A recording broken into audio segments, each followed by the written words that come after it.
Are you prepared to take the oath, Senator? I am. I, Barack Hussein Obama, do solemnly swear. I, Barack Hussein Obama, do solemnly swear.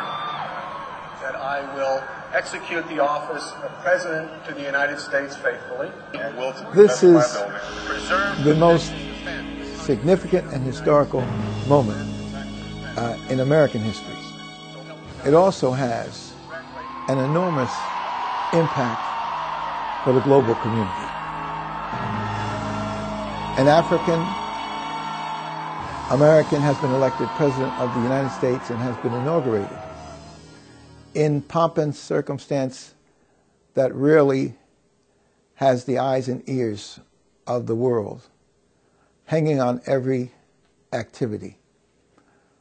But this particular moment, while important for this nation, has special meaning to the African world community and particular meaning for the African American community. Most of us are not familiar with the history in its grand detail in relationship to the African American community. Washington, as a capital of these United States, is a significant historical sacred space for America. But most people have no idea of the African reference to Washington, D.C.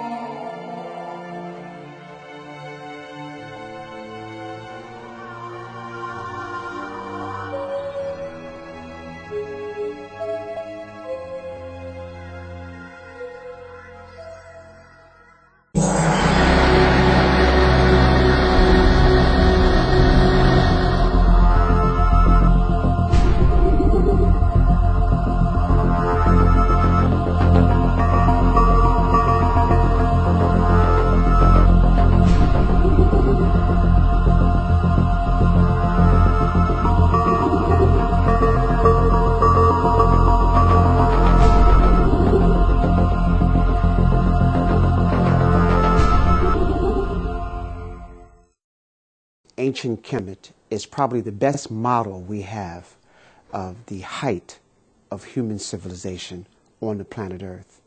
We know that probably there are many civilizations that was older than Ancient Kemet, which we call Egypt today, but we don't have records of it. What makes Ancient Kemet so magnificent is that we don't have to hypothesize. We don't have to try to guess. The pyramids, Mirkut, is still there. Heru Aketi, who they call the Great Sphinx, it is still there. We can see the timeless temples and tombs. They are all still there. And so they tell the story. And so we don't have to guess. Now, when we come to America, we can see that 53 of the 55 people who signed the Declaration of Independence were all Freemasons. That means they were studying ancient Kemetic studies.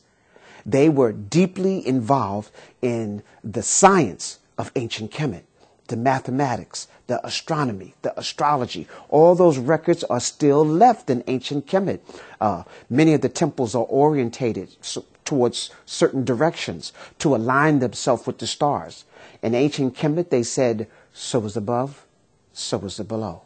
But they took it literally. They aligned temples on the ground with astrological spots in the sky, alignment with the stars. And so it became real, it became live.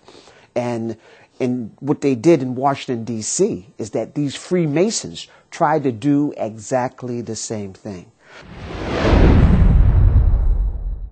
The Washington Monument celebrates the 100th anniversary of the American independence and Washington's presidency. And so the Washington Monument is not built and put in place until the 1800s, 1882. But the interesting thing about the monument, it has an African foundation.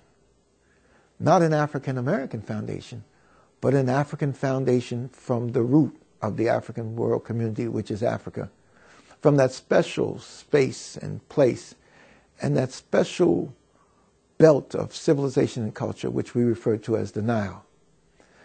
And in that Nile Valley, coming up from the belly of the Nile, the Great Lakes region, and moving down the Nile toward the flowing out of the rivers into the Mediterranean, the greatest civilizing process in the history of humankind took place.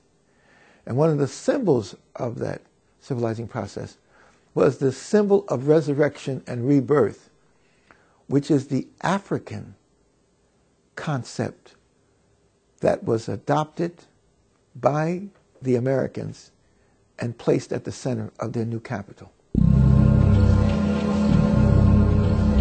If you go down 16th Street, you go straight into the White House. It goes into 1600 Pennsylvania Avenue. And when you hit the entrance, there's a prism that lights up the different colors. That's why in the White House, you have the different color rooms. You have representing the prism, the spectrum of light, of wisdom, knowledge, and understanding. So they're trying to tell you that the wisdom, knowledge, and understanding, the whole spectrum is supposed to take place in the White House. But all of this, again, is ancient Kemet. The immediate capital was necessary and was built because of an economic and political struggle between the states of the South that were heavily organized around slavery and the states of the North, who had similar economic interests, but they came from a different perspective.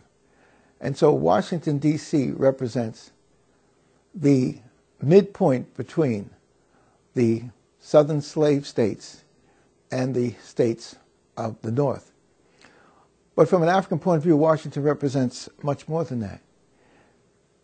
It is known, but little talked about, that Africans built Washington, D.C. Although the Obama family will be prominent in the White House, they certainly are not the first. First Africans in the White House were those who built it in the 1790s, when Washington commissioned a special presidential and capital district. The initial capitals for the United States was New York and Philadelphia. And so they needed to have a new capital. But as we look at Washington and we look at our history, there are many things that are unseen that need to be clarified. So there's African symbolism and African history.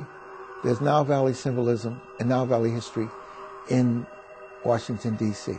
The symbolism has been grafted onto American history without any reference to its African counterpart or any reference to the activity of Africans in building Washington. So the drama and the pageantry of an inauguration of a black man, Barack Obama, to the presidency of the United States can blind us to a more serious analysis of the real history. And so let's look at this history step by step. As the president, Barack Obama, swears an oath on the Capitol of the United States, that enormous building where the legislative powers of America are exercised was built by Africans, enslaved Africans, as well as free Africans. And the interesting thing was, there are records in the Capitol noting the payments given to Africans that built the Capitol. And the irony and the contradiction in America becomes very real, because the payments made to Africans for building the Capitol of the United States went to the slave owners who had title to them. So while America celebrated a capital district and new buildings being completed, the contradictions of America are blatantly clear. America celebrating freedom from England at the same time